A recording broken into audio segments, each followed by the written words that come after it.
Bueno, vamos a dar comienzo a la segunda mesa de la mañana, que se titula Escritores que vivieron la guerra y o el exilio.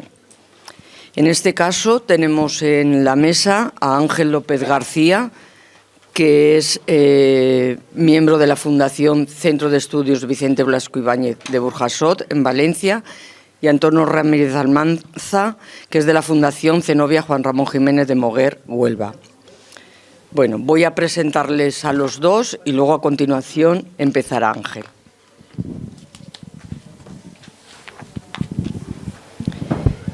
Ángel López García es nacido en Burjasot, en Valencia, es diplomado en Ciencias Empresariales por la Escuela Universitaria de Estudios Empresariales de Valencia, es perito mercantil y es máster de Gestión de Servicios Culturales en las administraciones locales. Actualmente está jubilado y anteriormente ha sido funcionario del Ayuntamiento de Burjasot en la plaza de archivero y bibliotecario desde el año 75. Ha sido director de la Casa Municipal de Cultura de Burjasot hasta que presentó su dimisión el 31 de octubre de 1998. Ha sido impulsor, director y coordinación de la Revista de Información Municipal y ha sido miembro fundador de l'Associació de Bibliotecaris Valencians, del Col·lectiu d'Arxivers de la Horta de la Ribera y de l'Associació de Gestors Culturals del País Valencià. Bueno, tengo que decir que yo a Ángel lo conocí, no sé si él se acuerda, en unos cursos del Colegio de Archiveros, de unas jornadas de archivística cuando yo era archivera bibliotecaria del Ayuntamiento de Segorbe y bueno, hacíamos cursos de formación por allá al año 90 o así. Bueno, entre las actividades relacionadas con Vicente Blasco Ibáñez, de las que colabora y ha hecho muchísimas, hay que decir que entró en contacto con los círculos cercanos a la figura de Vicente Blasco Ibáñez en 1994 con motivo de la celebración del centenario de la novela Arroz y Tartana. Impulsó la creación del Centro de Estudios Vicente Blasco Ibáñez, que depende del Ayuntamiento de Burjasot, del que fue secretario desde su creación en el 96 hasta el 98. Formó parte de la comisión organizadora del Año Blasco Ibáñez, impulsado por la Diputación de Valencia en 1998. Bueno, ha sido comisario de exposiciones de Blasco Ibáñez en numerosos centros culturales y localidades y ha sido sobre todo el patrono fundador de la Fundación Centro de Estudios Vicente Blasco Ibáñez, de la que forma parte la nieta del novelista y ha ocupado el cargo de secretario de la misma desde su constitución en 2001. No sigo enumerando todas las para no hacerlo largo y voy a pasar a presentar a Antonio Ramírez Almanza, que nació en Rociana del Condado, en la provincia de Huelva, y que a lo largo de su vida ha desarrollado una intensa actividad en todos los ámbitos político, cultural y literario. Profesionalmente ha trabajado como asesor laboral con una vinculación notable al ámbito sindical, aunque su perfil público ha estado marcado por su compromiso con la gestión cultural y la promoción del patrimonio literario andaluz. Fue alcalde de Rociana del Condado entre 1983 y 1998, presidente de la Mancomunidad de Aguas del Condado entre 1987 y 1992 y entre 1991 y 1999 ocupó el cargo de diputado responsable de Cultura en la Diputación Provincial de Huelva, donde impulsó numerosas iniciativas culturales y literarias en toda la provincia. Fue fundador de la Fundación Odón Betanzos Palacios desde su creación en 1986, institución con sede en Rociana que promueve el conocimiento y la difusión de la obra del escritor. Y desde 1999 dirige la Fundación Juan Ramón Jiménez y la Casa Museo de Juan Ramón Jiménez y Zenobia Camprubí, en Moguer, Huelva, cargo que ocupa en la actualidad y convirtiéndose en una de las figuras más relevantes en la conservación y divulgación del legado del Nobel moguereño.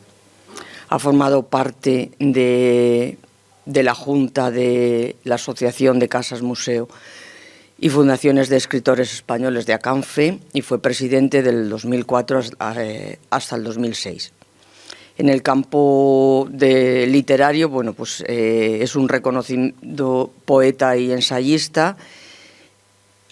No voy a enumerar las distintas obras que tiene publicadas, que son unas cuantas, y también ha cultivado la investigación histórica.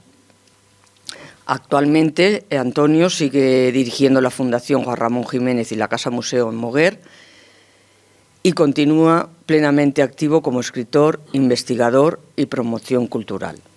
Su trabajo, tanto en el terreno institucional como en el literario, lo sitúa como una figura fundamental en la vida cultural contemporánea de Andalucía. Y con esto vamos a pasar a Ángel, que nos va a presentar pues, a Vicente Blasco Ibáñez. Cuando quieras. Muy bien, gracias.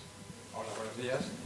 Ante todo, lógicamente, igual que todos mis compañeros y compañeras, tengo que empezar agradeciendo tanto a la Fundación Maxau como a los ayuntamientos de Segorbe y sobre todo de Viver el que, digamos, estas jornadas hayan sido posibles y gracias por invitarme a participar en ellas.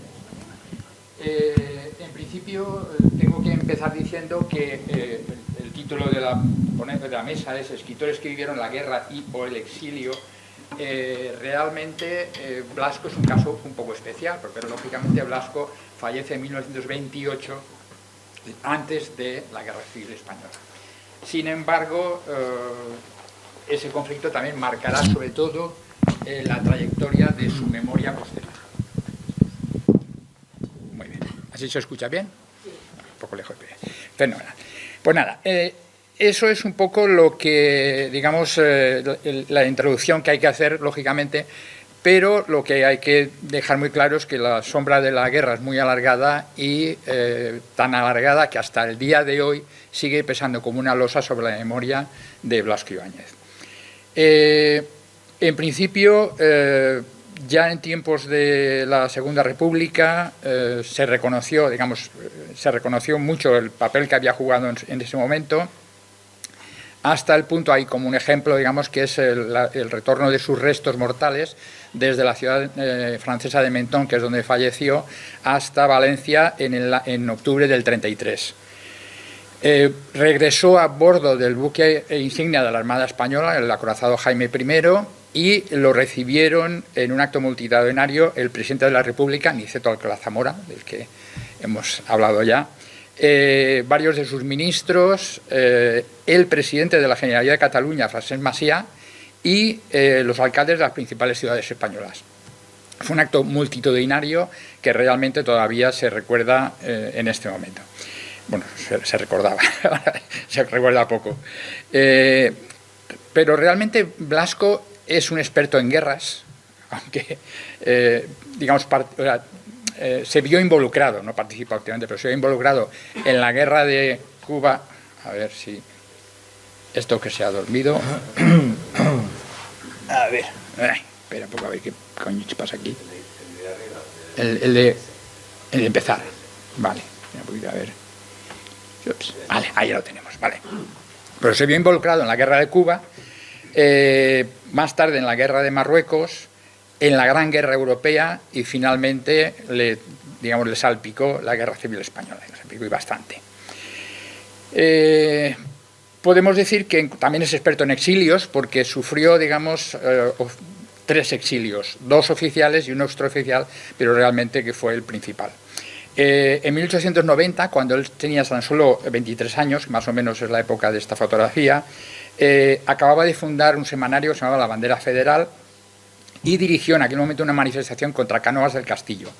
La manifestación pues, se volvió bastante movidita y las fuerzas de la policía, digamos, lo persiguieron con el fin de detenerlo.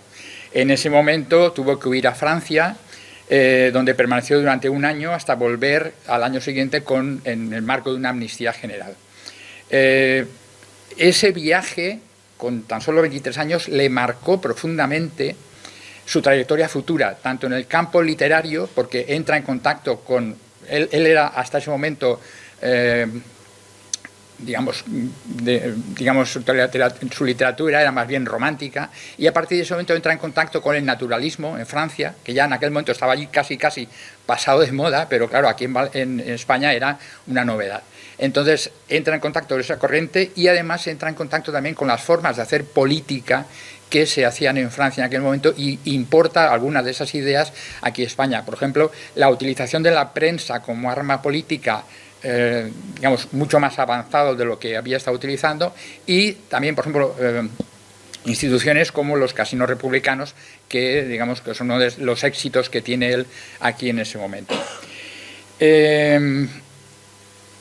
Más tarde, 6 años más tarde, vuelve a ocurrir algo parecido. Es nombrado presidente del Consejo Federal, organiza... Bueno, exacto, vale. En esta anterior, vamos a hacerlo bien, porque si no, vale. Es lo que comentábamos, que llega al París de 1890. El París en aquel momento era el centro cultural del mundo, y lógicamente para un joven que se encuentra en aquel momento con aquella, sale de Valencia, que en aquel momento era bastante provinciana, y llega a un sitio como París, aquello para él es un abrirle los ojos completamente. Y además escribe esas impresiones que recibe de su estancia en Francia, en París. Escribe este libro que se llama París, impresiones de un emigrado, en el que relata su experiencia durante ese pequeño exilio. Luego, en el 96, 6 años más tarde, es nombrado presidente del Consejo Federal y organiza un mitin en la Plaza de Toros de Valencia contra la guerra de Cuba. Blasco, participa activamente en la campaña contra la guerra de Cuba. Hay una campaña que, que de alguna forma se representa en una de las frases que utiliza, que es que vayan todos, pobres y ricos.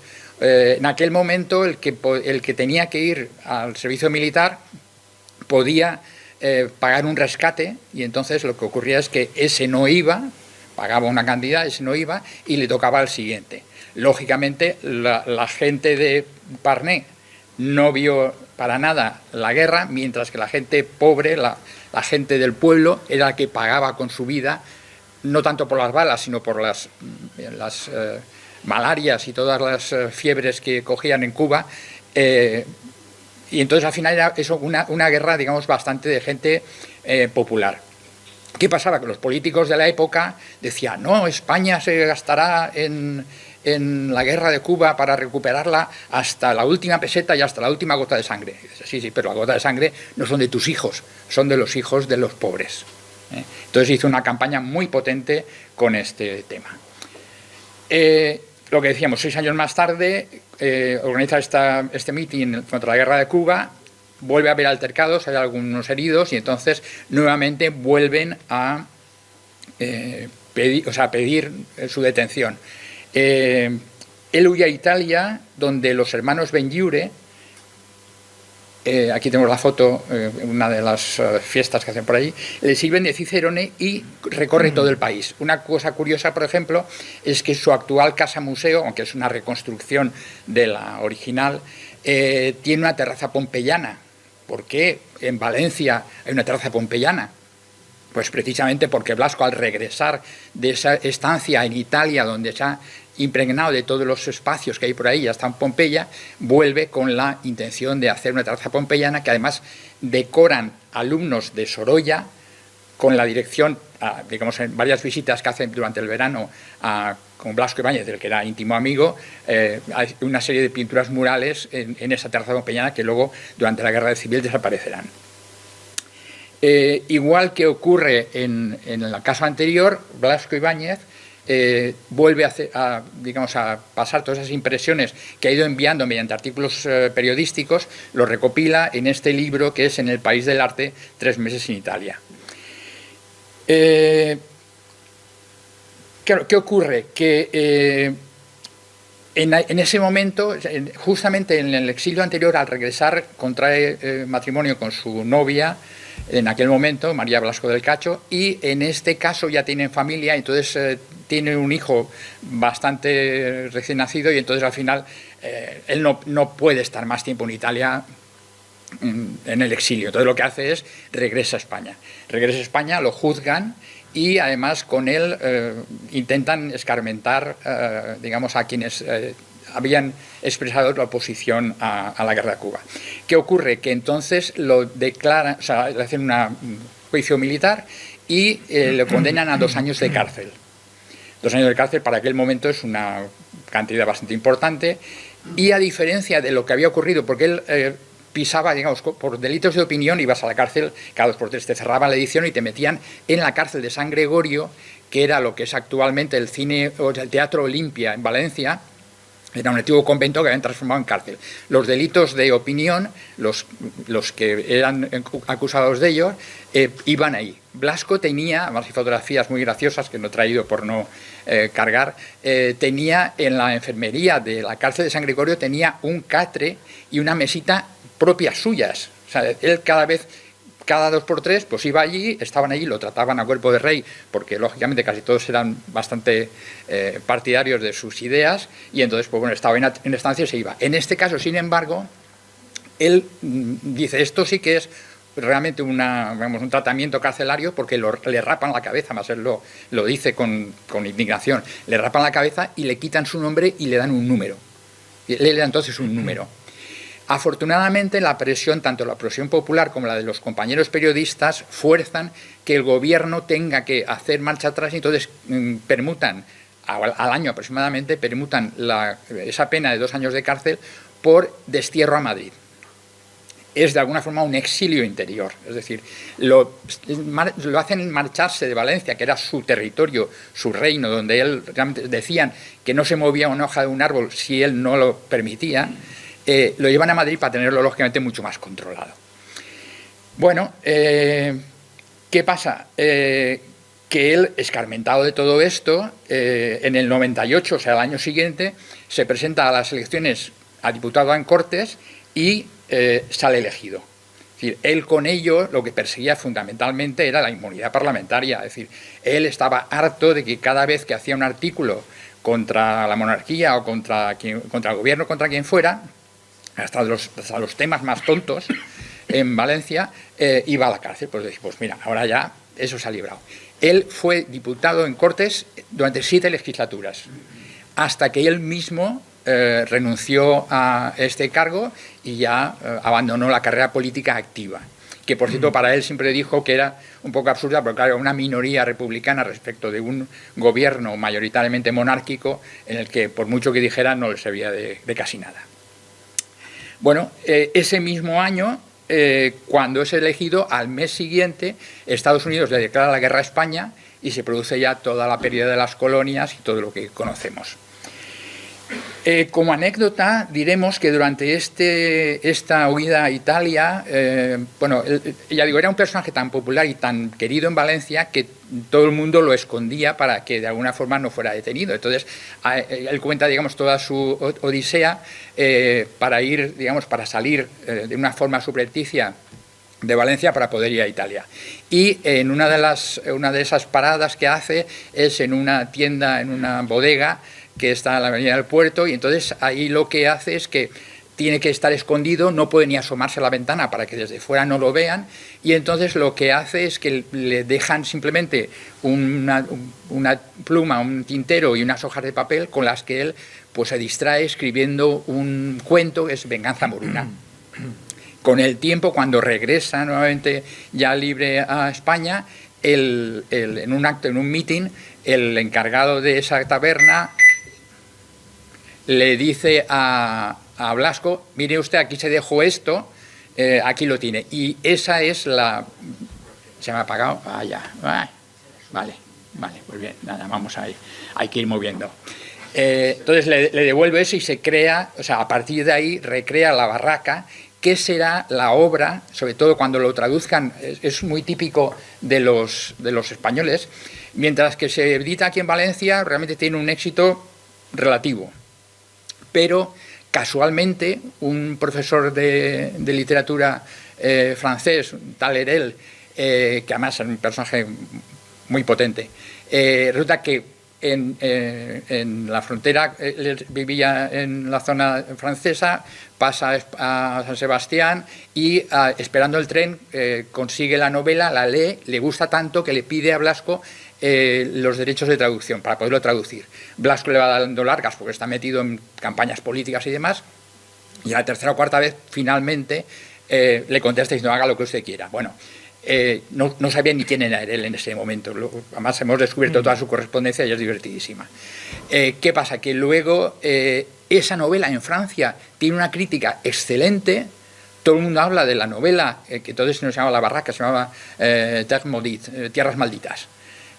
Y casualmente, claro, cuando triunfan en Francia, automáticamente en España, en Madrid, la prensa se hace eco del éxito de La Barraca y entonces se hace famoso, digamos, reconocido en España después de haberlo sido en Francia.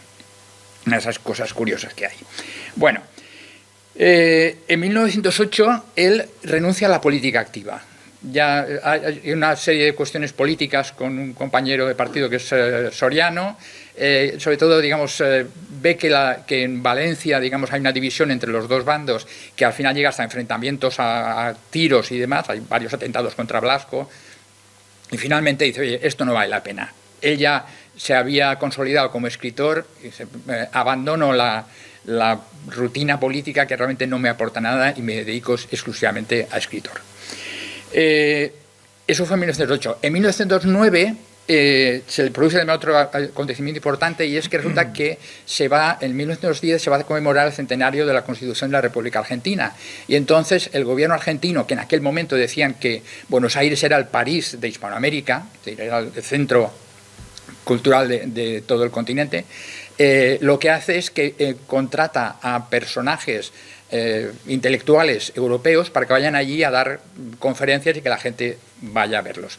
Lo contratan digamos, para que vaya a dar una semana de conferencias al Teatro Odeón de Buenos Aires, y esa semana se transforma prácticamente en un año en el que no solamente está en el Teatro Odeón, ya digo, ahí las conferencias eran como ir a la ópera, si la gente iba vestida de punto en blanco, es decir, trajes de gala, pagaban entrada, y aquello era, vamos, un espectáculo. No solamente está en Buenos Aires, sino que luego va circulando por todo Argentina, y en dos momentos diferentes, dos gobernadores de dos provincias le plantean la posibilidad de ser colonizado, de comprar tierra. Él en principio acepta, primero en la zona de La Pampa, en la colonia que se llama Cervantes, de ahí su admiración por Cervantes, y luego una segunda en Nueva Valencia. Vale. De esta bueno, realmente aventura, el otro día estaba comentando en la cena, de aventura tuvo poco, pero bueno, esta aventura acaba mal porque además estamos en la época previa a la Primera Guerra Mundial, en una serie de crisis económicas, se le corta la financiación y al final él tiene que abandonar el proyecto de mala manera, malvendiendo todo y volviendo a Europa. Regresa a Europa y ya en el barco que le trae hacia Europa, hacia Francia, resulta que es un barco alemán, y entonces oye a la oficialidad del barco que están brindando por la guerra que va a empezar ya. O sea, él ya en el propio barco se da cuenta que la Primera Guerra Mundial está a punto de estallar. Cuando entra a Francia, automáticamente se pone al servicio del gobierno francés, que es esta imagen, y empieza a ser corresponsal de guerra, y empieza a publicar una serie de cuadernos con unas ilustraciones magníficas, tanto de fotografías como de ilustraciones, sobre la Primera Guerra Mundial. Y hace una serie de fascículos que luego se concretan en 7 volúmenes, que es la historia de la Gran Guerra Europea. Cuando ocurre esto, tiene muy buen contacto con Clemenceau, que es... perdón. Me salía el nombre. Bueno, el presidente francés de la época, yo creo que sí. Con el presidente francés de la época, y entonces este hombre le propone hacer una novela sobre la guerra. Escribe Los 4 jinetes de Apocalipsis, y ocurre una cosa parecida a lo que había ocurrido con La Barraca. Es decir, en principio tiene un éxito relativo... Está claro que... Vale. Pues eso, tiene un éxito relativo, pero llega un momento en que una traductora estadounidense le pide los derechos de traducción al inglés. Él acepta, además un negocio ruinoso porque él acepta con unas condiciones, digamos, económicas muy bajas, y esta obra tiene un éxito en los Estados Unidos absolutamente tremenda. Es decir, luego hablaremos, es decir, se llegan a publicar prácticamente en 3 años, se publican prácticamente, por lo que tenemos documentado, 3 millones de ejemplares solo en los Estados Unidos, sin hablar del resto de Hispanoamérica y de Europa. Es decir, un éxito absolutamente, vamos, inconmensurable. Tal es el éxito que al año siguiente, bueno, a ver, él lo publica en el 16, en el 18 se traduce al inglés, y en el 19, en octubre, las grandes editoriales norteamericanas y la industria del cine, que en aquel momento estaba, digamos, bastante potente, le proponen digamos, que viaje a Estados Unidos para conocerlo. Se pasa prácticamente casi un año en Estados Unidos, es entre julio del 20 y el 21, y en el 21 justamente se estrena la película basada en los 4 jinetes del Apocalipsis, con Rodolfo Valentino como protagonista. Hay una anécdota curiosa, y es que la directora de casting le propone varios actores para poder hacer de protagonista, y él digamos, supongo que algo de caso lo harían, propone a Rodolfo Valentino porque tiene un gran parecido con un hijo suyo, Julio César, que le había acompañado a Argentina, y que además se había hecho un experto bailarín de tango, y entonces al regreso a París tuvo un éxito, pero vamos, bastante importante.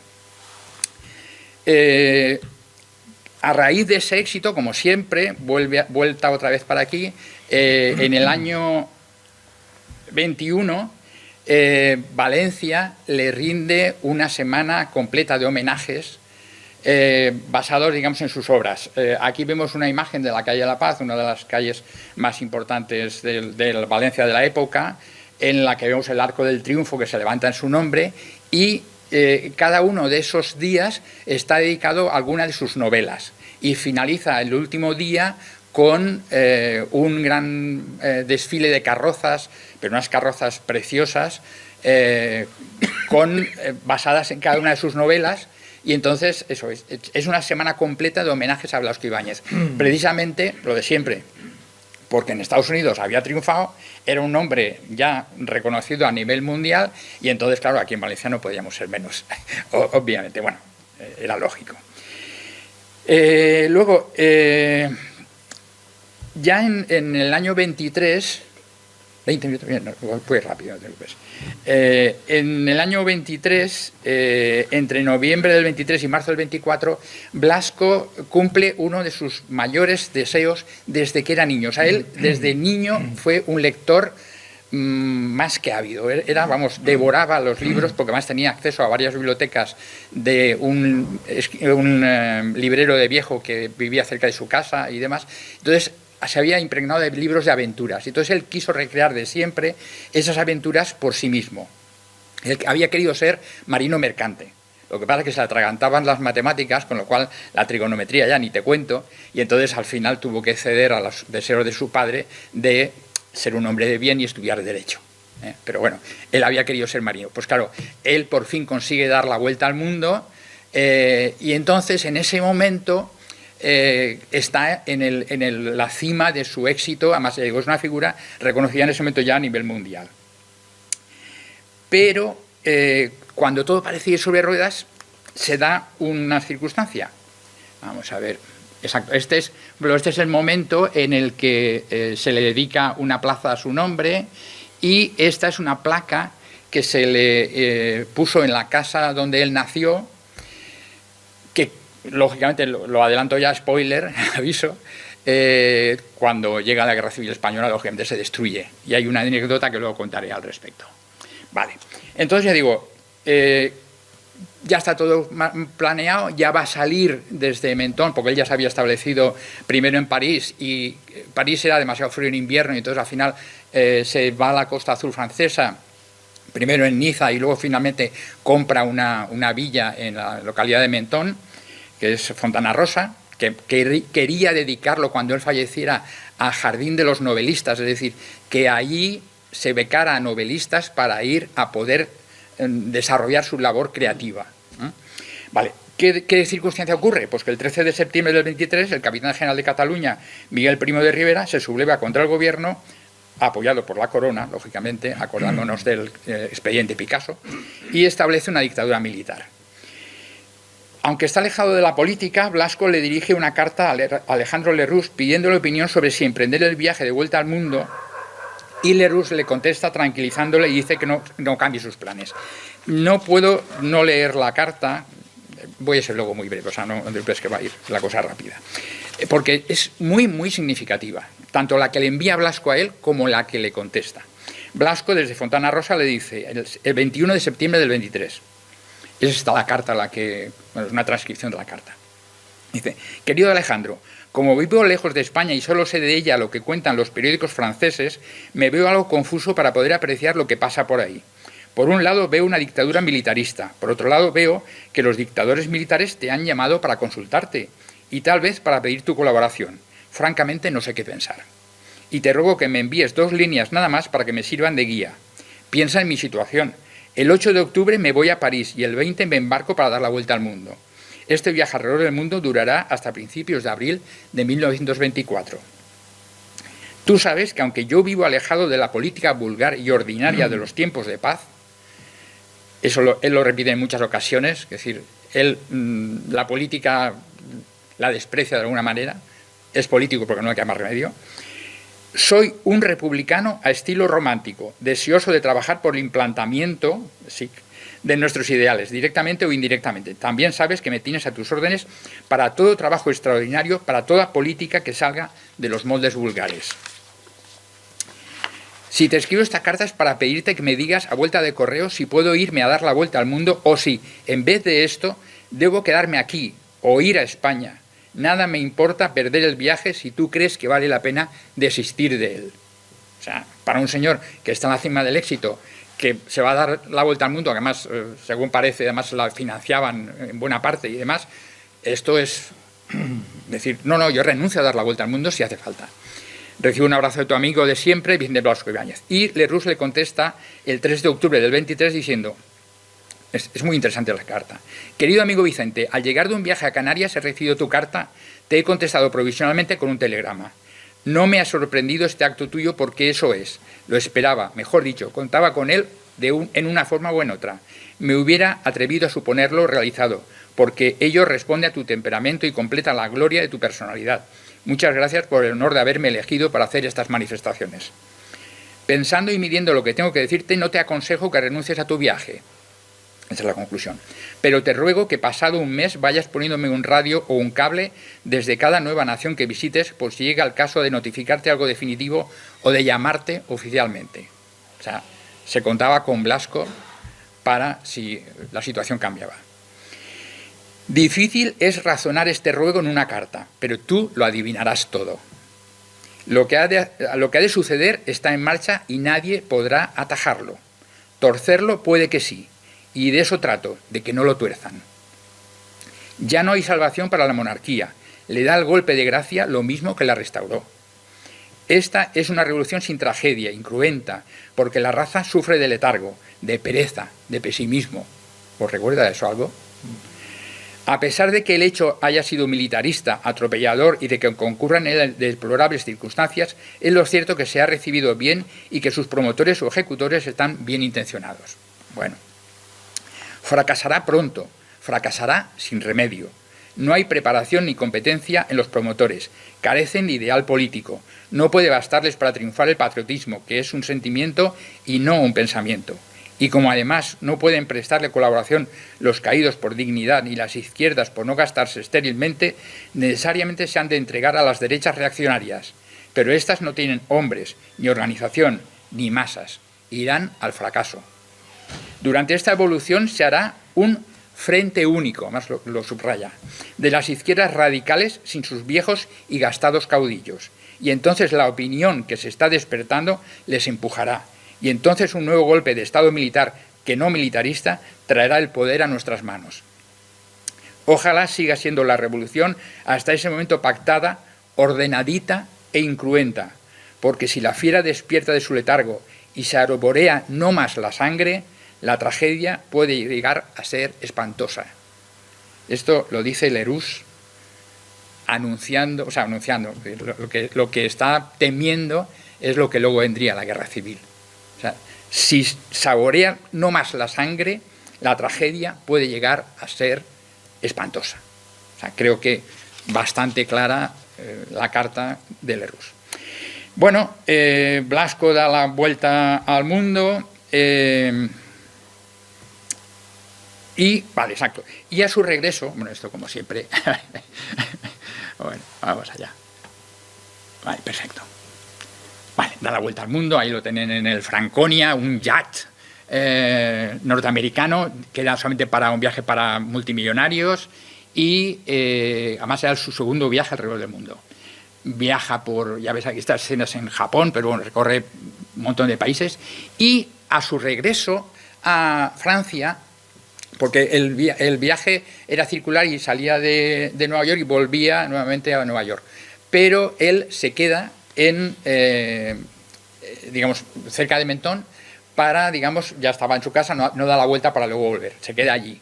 Además es una anécdota curiosa que coge el tren hasta Mentón, llega a la estación con Elena Ortúzar. Un minuto, vale, pues nada, pues voy a ir súper rápido, vale. La anécdota simplemente es lo que se encuentra con unas conocidas y le dicen, ¿de dónde viene? Ya que dice, pues de dar la vuelta al mundo, o sea, como tan fresco, ¿no? Luego de aquellos se lo tomaron en plan de cachondeo y resulta que era verdad. Bueno,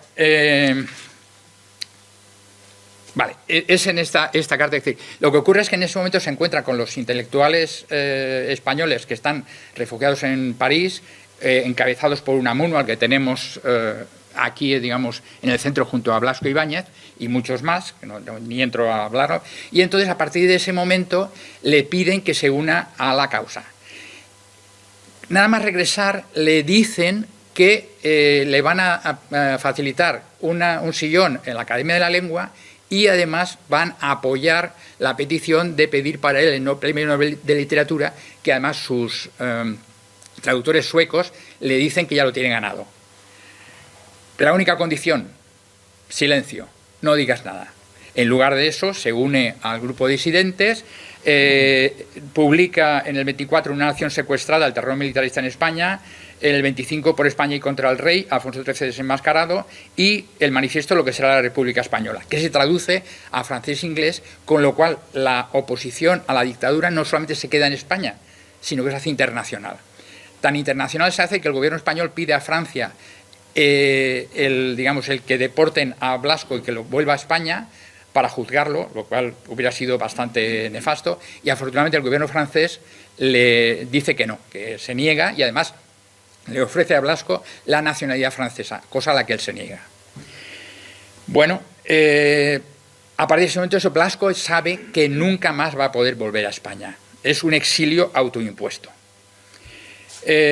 Simplemente, pues eso, acabamos ya, es decir, digamos, ese núcleo que había de intelectuales en la oposición se va diluyendo. Blasco, que había puesto un montón de dinero en el tema, que había incluso hecho una publicación que era, digamos, como el órgano de propaganda de esa oposición, finalmente desiste, se vuelve a su tarea como escritor y abandona el tema.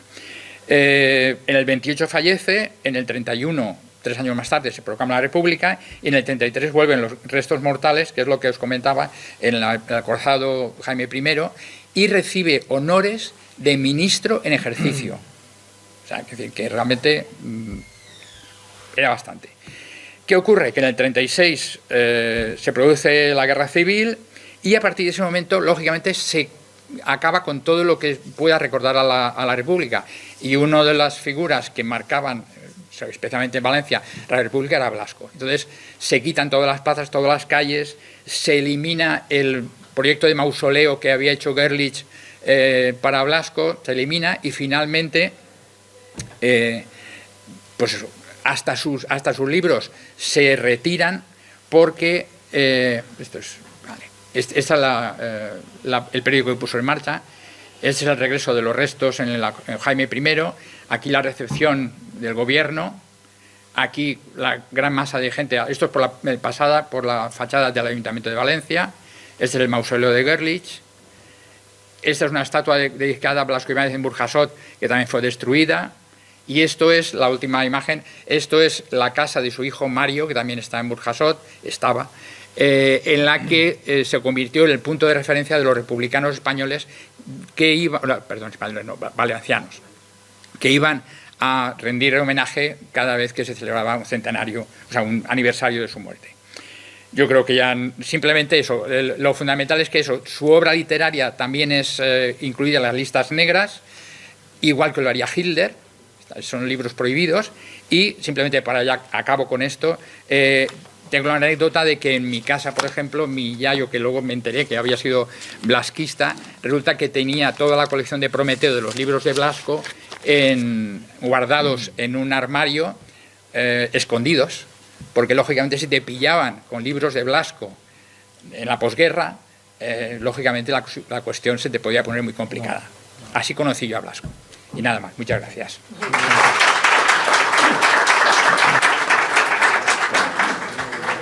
Buenas tardes. Obliga a la cortesía a agradecer a las personas que han hecho posible que muchos de nosotros estemos aquí hoy invitados a esta jornada que se organiza de la Fundación Masao. Quisiera agradecer, como han hecho todos mis compañeros, pues agradecer a Teresa su presencia aquí como miembro de la familia, al alcalde de Viver, Vicente, a Gloria, concejal de Cultura, y a mi amigo Paco Tortajada, que es el causante de movilizarnos de vez en cuando. Nosotros también lo movilizamos a él desde el tema de nuestra relación en las casas museo. Y sobre todo también saludar muy especialmente a los amigos que participamos como ponente o participante en esta jornada. A muchos que no tenía la oportunidad de conocer y que he podido saludar en estas escasas 24 horas que llevamos aquí. Cuando Paco, yo espero, hago un pequeño inciso, espero que una molesta tos que tengo desde hace unos días y que la Seguridad Social de Andalucía es incapaz de diagnosticar, no solamente es el problema de mamá, me tiene un poco irritado y a veces aparece, y como ha estado apareciendo desde un rato, y me ha tenido inquieto porque digo, seguro que le voy a tener que pasar el texto a algún compañero para que lo lea, pero bueno, parece ser que el café que me acabo de tomar está aliviando en estos momentos esa tos que me parecía que me iba a impedir hacer una intervención que, como me decía Paco, Antonio, una cosita así como de 20 minutos. Claro, yo se le dije, Paco, sí, bien, vale, una cosita así de 20 minutos sobre Juan Ramón Jiménez, pues la verdad es que a mí me puso en una tesitura realmente complicada sobre el tema del exilio. Y pensé rápidamente, bueno, ¿de qué hablo de Juan Ramón en 20 minutos? Que no sea no entrar en el anecdotario, en los tópicos que desgraciadamente hay sobre nuestro Nobel y que siempre nos lleva, desgraciadamente, por lo menos a mí, cada vez que tengo que hacer una intervención, siempre termina alguien haciéndome comentarios sobre el carácter, la forma de ser, el torremarfileño de Juan Ramón y todo eso, y tiene uno que salir en defensa de ese Juan Ramón que no es el Juan Ramón real, pero que inevitablemente determinadas consignas han ido calando durante muchísimo tiempo en un Juan Ramón irreal, cuando en realidad es lo que es, quizás el más grande y el más transformador de la poesía y de la lírica española del siglo XX. Y la verdad es que me pensaba, ¿qué hago? Es decir, me centro en el Juan Ramón del exilio, aquel que fue docente en la Universidad de Río Piedras, en la Universidad de Maryland, con un trabajo tan importante de lo que viene a significar su labor docente, o trato de circunscribirme al Juan Ramón menos conocido, el Juan Ramón que no se exhibe en España como públicamente persona que se va a dar discurso, va a tener presencia pública, de la que él rehuyó continuamente, y que en el exilio hace una labor completamente distinta que hizo aquí en España. O en todo caso, pensar en la labor que hace, fundamental e imprescindible, de su presencia en Cuba, donde realiza una labor tan importante en la poesía cubana de 1936 al 39, dando lugar y origen a lo que fue luego aquel grupo tan conocido de la poesía cubana del 36, que la incluye Lezama, Valle Villegas, es decir, una serie de escritores fundamentales que estuvieron arropados por Juan Ramón e impulsados por el poeta. Y la verdad es que tenían mis dudas, y ante esas dudas no es que me acordase, que tenía presente el tomo que tengo aquí y que les presento desde aquí, se puede mantener en pie por su volumen, de Guerra en España. Pensé en Guerra en España, una obra publicada en parte por Crespo en los años 70, incompleta, pero que en cierto modo Guerra en España es el gran proyecto de Juan Ramón para entender perfectamente el exilio juanramoniano durante toda su estancia hasta su muerte en el destierro. Y me acordé de que es tan reciente y nos parecía tan importante comenzar la difusión que ya hemos iniciado. Esta es una publicación que hemos hecho con Atenaica desde la Casa Museo y la Cátedra Juan Ramón Jiménez, en que me parecía que es una obra fundamental y que da todas las claves del conocimiento de Juan Ramón Jiménez en su periodo de destierro. Es la obra fundamental para entenderlo en todo su sentido y contenido. Entonces, como Paco me exigía 20 minutos, pues traté de resumir todo lo que pude. Dije, pues voy a hacer algo que me he leído, que voy a leer y que he contado varias veces, que dura 20 minutos y 1 segundo. Así que ya no hablo más y me pongo a leer lo que a mí me ha parecido que es tratar de trasladarles, en todo caso, lo que he querido titular Juan Ramón Jiménez y el exilio, destino, conciencia y creación. En síntesis, en cierto modo, ¿qué es lo que va a significar el exilio para Juan Ramón desde el punto de vista de la creación, de cómo le transforma completamente? Y ya no digo más nada y comienzo la lectura hasta que espero que la tos no me la interrumpa.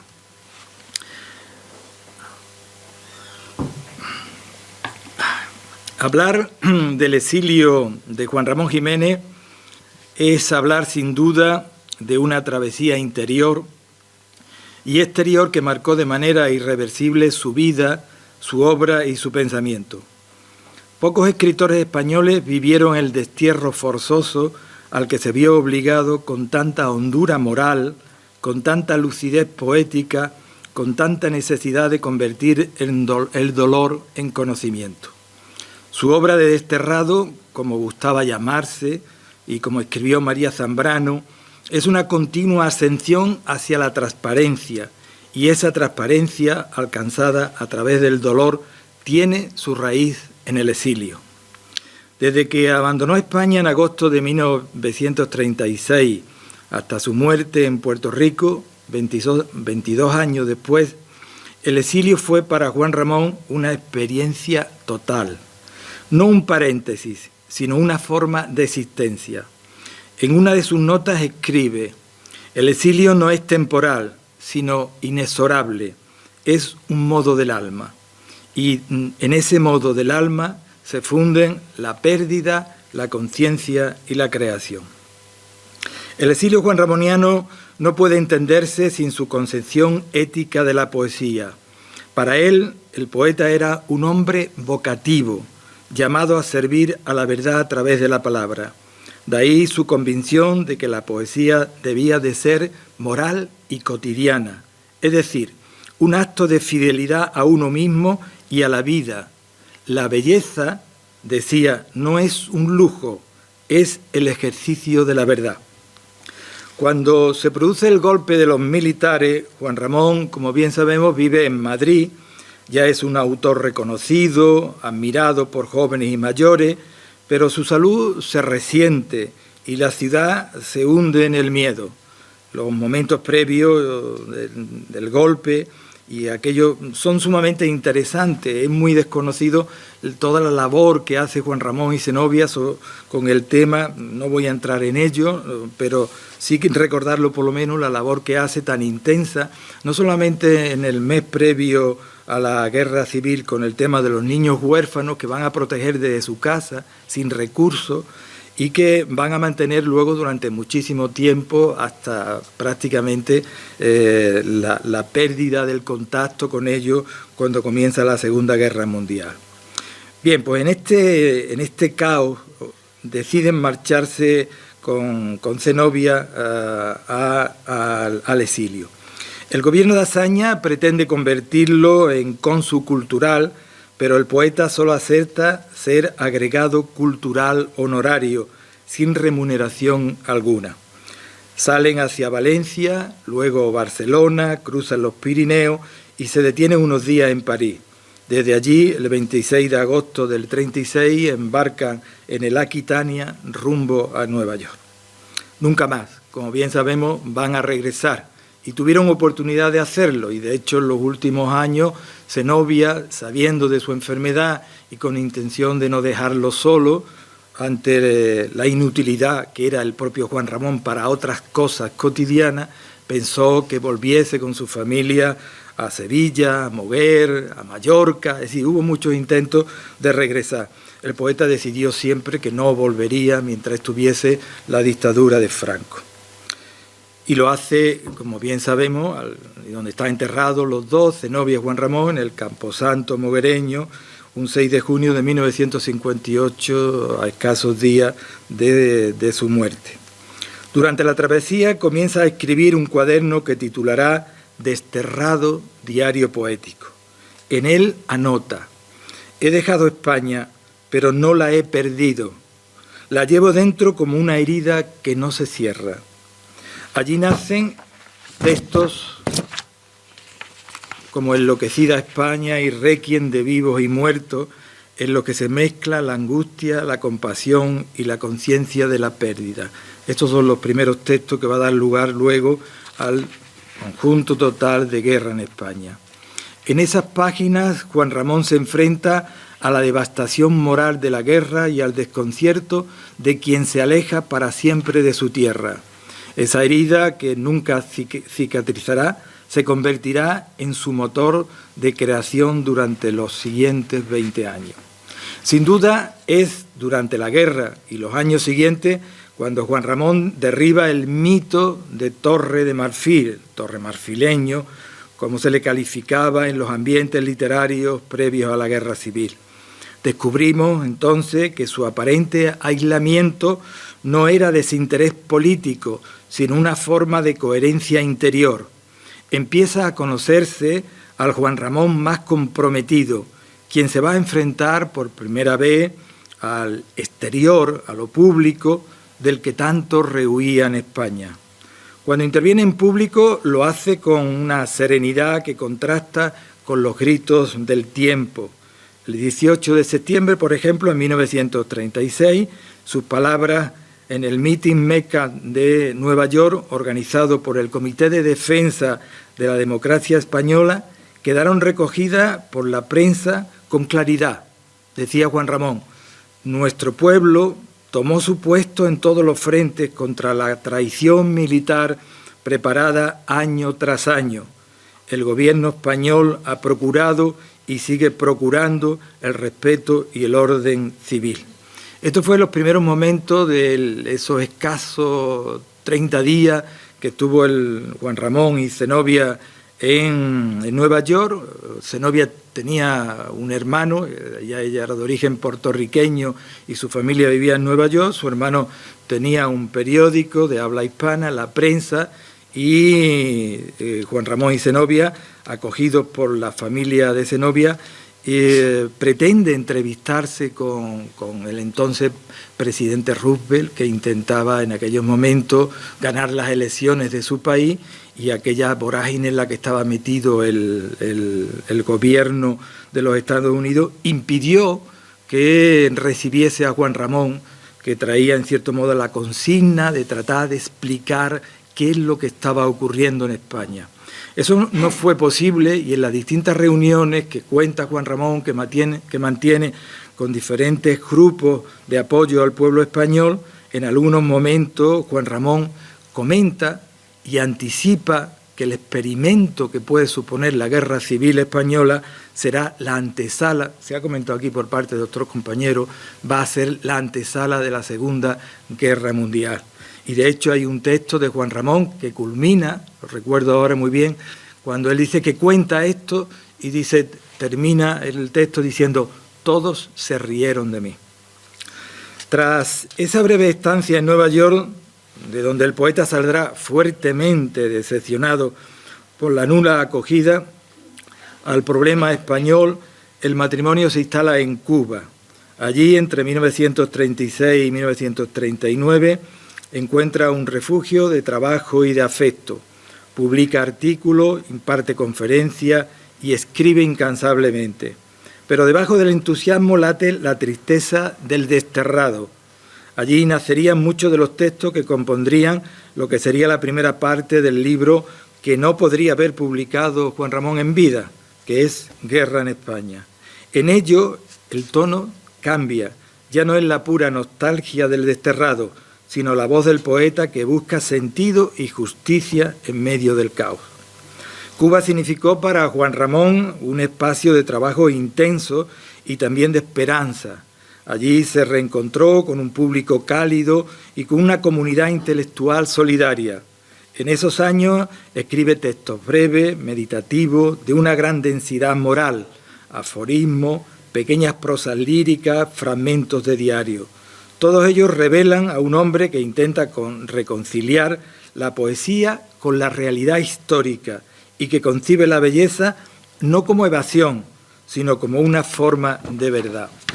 En Cuba preside el homenaje al brigadista Pablo Torriente Brau, el primer soldado cubano muerto en el frente español, y el homenaje que también va a presidir Juan Ramón, que se le hace el primero que se hace en el extranjero a García Lorca. Allí pronuncia Juan Ramón su conferencia Pueblo de España y colabora con revistas donde defiende la causa republicana.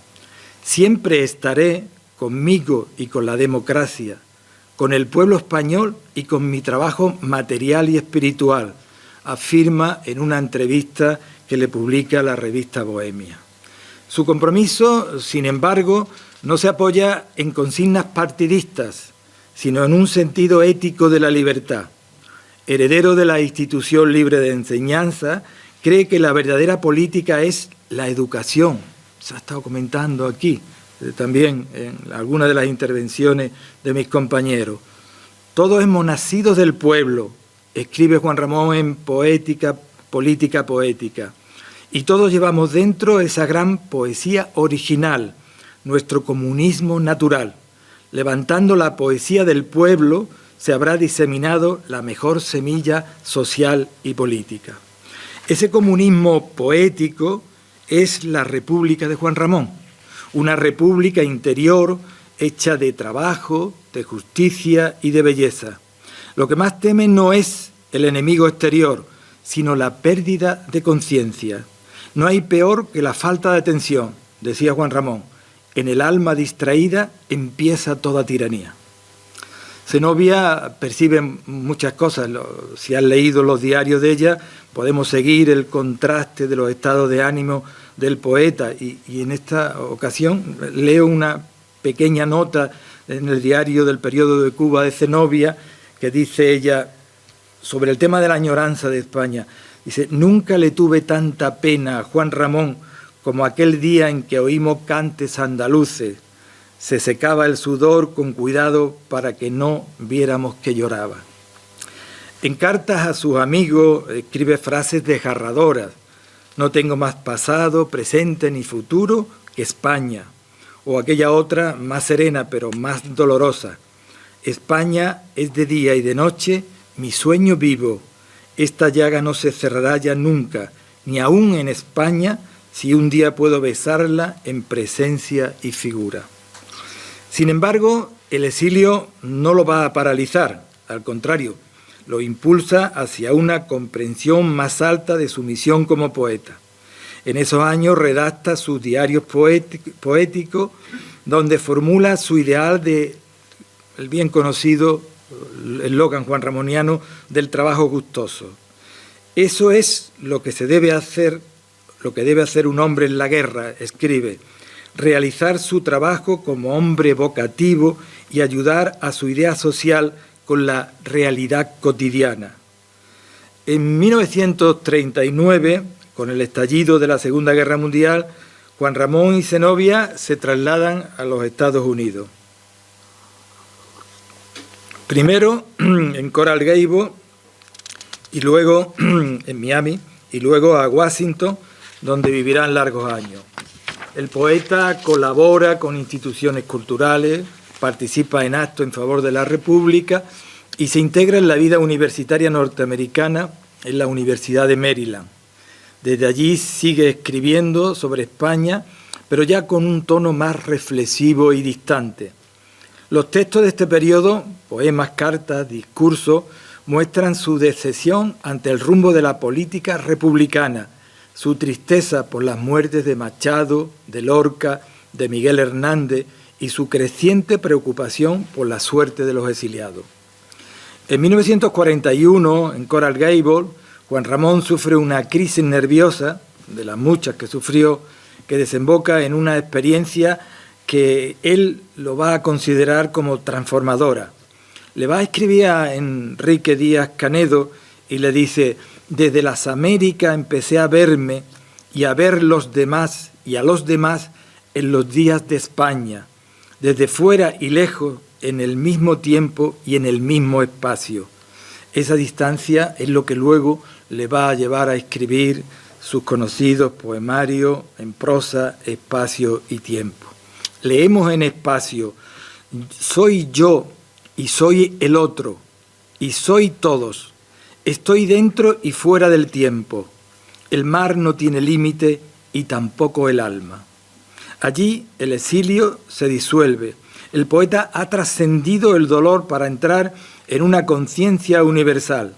Sin la guerra y sin el destierro, diría luego mucho más tarde Arturo del Villar, en un trabajo sobre el poeta y el exilio, que sin espacio y sin tiempo no hubiese existido sin el destierro del poeta. Pero el destierro fue pérdida.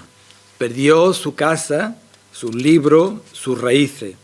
Zenobia cuenta que con los años debían de buscar en el diccionario palabras olvidadas. El español de España se nos va yendo de la boca. Esta desposesión se convierte, paradójicamente, en una nueva plenitud cuando viaja a Buenos Aires en 1948. Bueno, comentarles también como anécdota que Juan Ramón no quiso aprender nunca inglés, ¿no? A pesar del periodo tan largo que estuvo allí, él no quería perder su español, pero el periodo que pasaba en los Estados Unidos para él era bastante trágico y de hecho la circunstancia de su traslado en 1951 a Puerto Rico es una recomendación médica de que se vaya a un lugar donde escuche el español como una medida de sanación ante las crisis permanentes que mantenía el poeta, ¿no? El español se nos va yendo a la boca. Esa desposesión se convierte, paradójicamente, en una nueva plenitud cuando viaja a Buenos Aires en 1948. Este es un periodo sumamente interesante porque es un periodo transformador tanto en su poética como desde su estado de ánimo. El poeta se va a revivir de una manera impresionante en el viaje que hace en el 48 y es la antesala de lo que va a ser la poesía última de Juan Ramón, lo que luego va a condensar en Lírica de una Atlántida, que comienza a escribir en el mismo momento en que sale de Nueva York con destino a Buenos Aires. El milagro de mi español lo obró la República Argentina. Oí gritar mi nombre, Juan Ramón, y me sentí español renacido, desenterrado. A partir de entonces, América y España dejan de oponerse. España era ante mí derecho y América mi revés, dirá. Ahora son dos derechos y dos reveses distintos, complementarios. El poeta ya no es un desterrado, es un trasterrado, alguien que ha encontrado su patria en la lengua. A partir de entonces el exilio deja de ser circunstancia para volverse esencia. 20 minutos, Antonio. Como escribió entonces no era un segundo, me queda un segundo. Perdón, espérate, que ahora voy más rápido. Bueno, es que a Paco le has dado 10. No, me quedan dos folios. Como escribió María Zambrano, el exilio definitivo, está claro que yo no sé contar el tiempo. El exilio definitivo sabe que no volverá ni siquiera volviendo. Y eso le ocurre a Juan Ramón. Desde 1940 acepta que su destierro es permanente y que su patria será de ahora en adelante la palabra. De esa vivencia moral nace su gran proyecto, Guerra en España.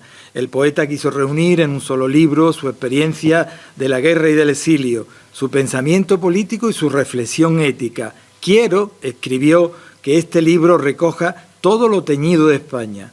Durante años acumuló papeles, cartas, recortes, poemas, apuntes, con la intención de ordenarlos algún día. El resultado fue un archivo inmenso y caótico, lleno de repeticiones, versiones y añadidos.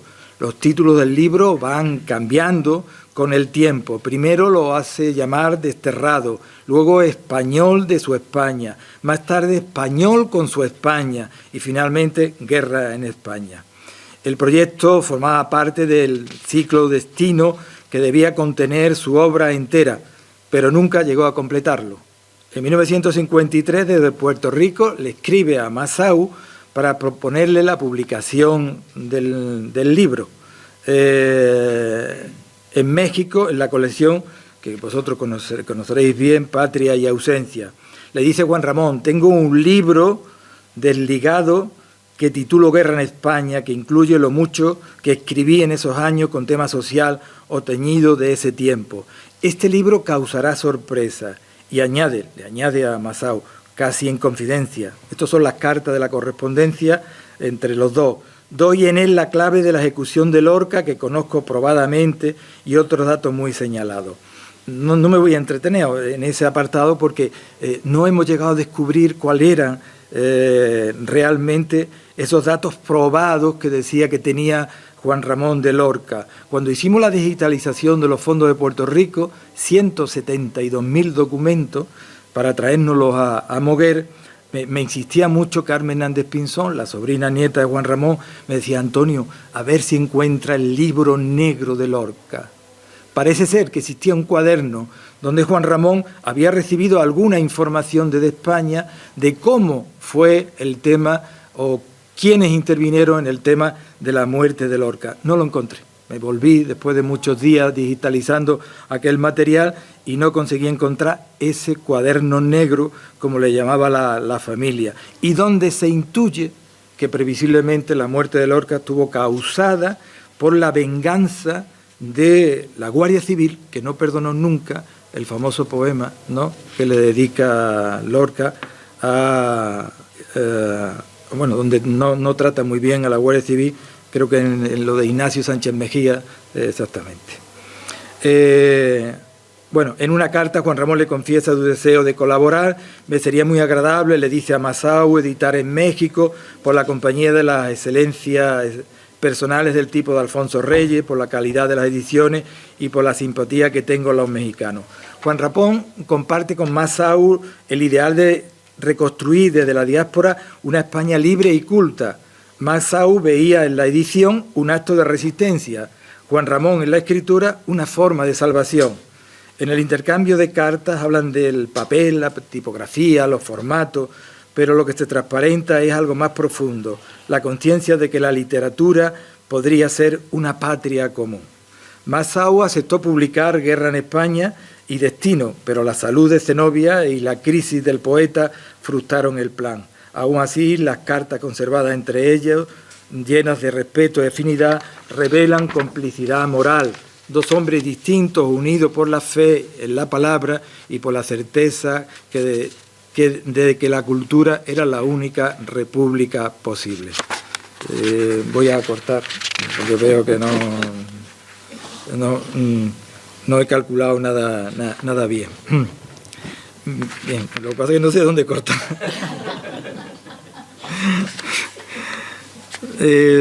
Bueno, creo que voy más rápido y ya está. El proyecto se interrumpe con su enfermedad, pero las cartas revelan su intención. Guerra en España debía ser la respuesta del poeta al silencio, su forma de establecer la verdad frente a las tergiversaciones. Décadas más tarde, Ángel Crespo ya recupera el libro, que luego va a terminar esta magnífica edición de Soledad González Ródena. Es un libro de límites difuso, híbrido, que mezcla el diario con la crónica. Juan Ramón se había instalado, y ahora sí he cortado un poquito, desde 1951 en Puerto Rico.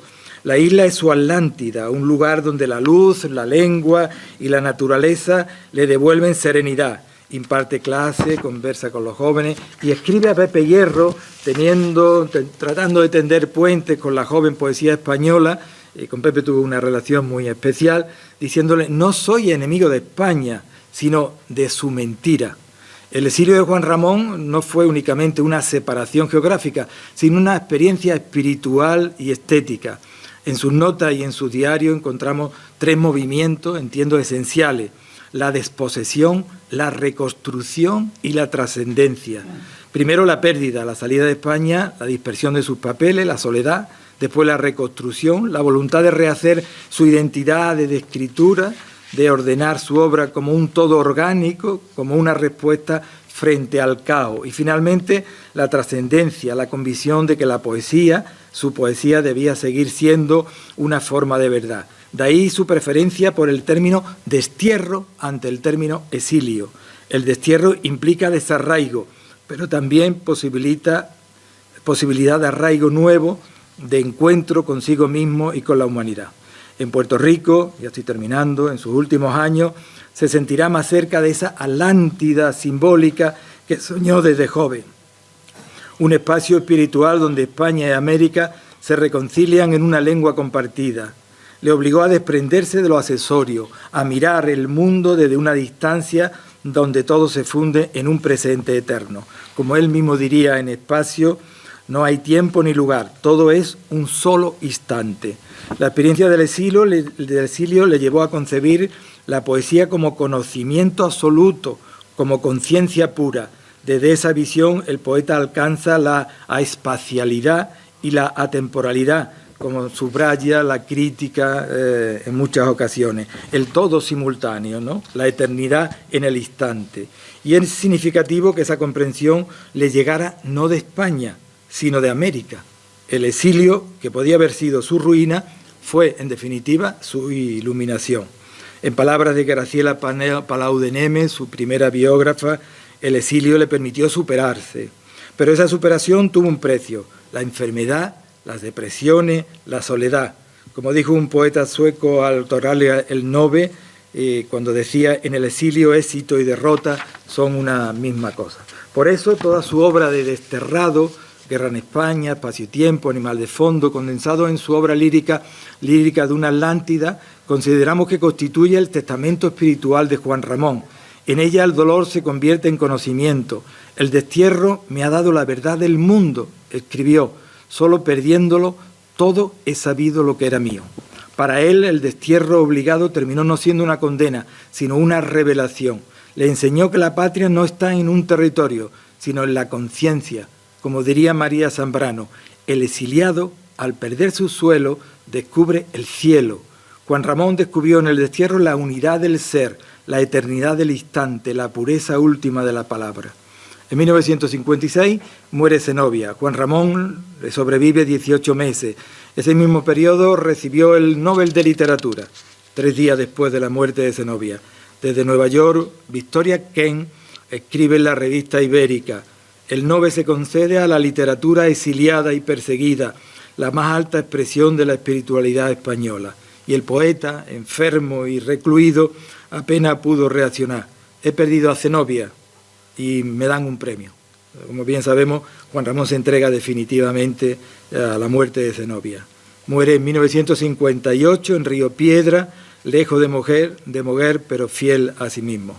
Hoy, y ya con esto termino, cuando lo recordamos, no lo hacemos solo como el autor de Platero y yo, o el poeta de la pureza, sino como un hombre que, enfrentado al dolor de la historia, supo mantener la dignidad de la inteligencia, un exiliado que, al perder su tierra, ganó el universo.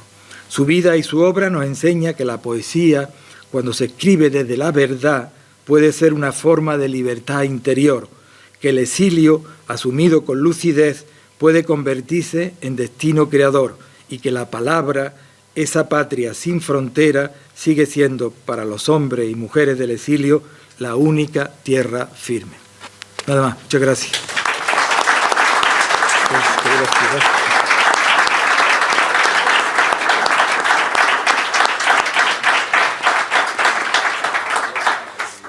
Bueno, pues tiempo para media pregunta.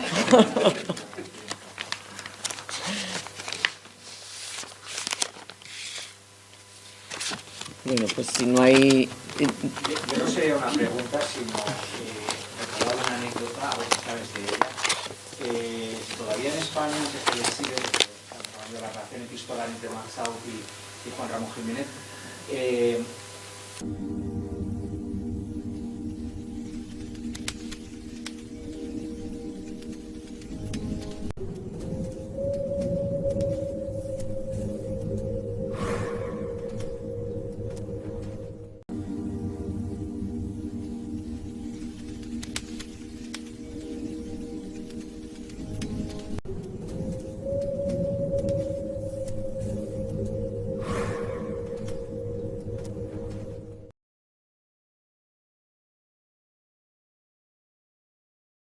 Thank you.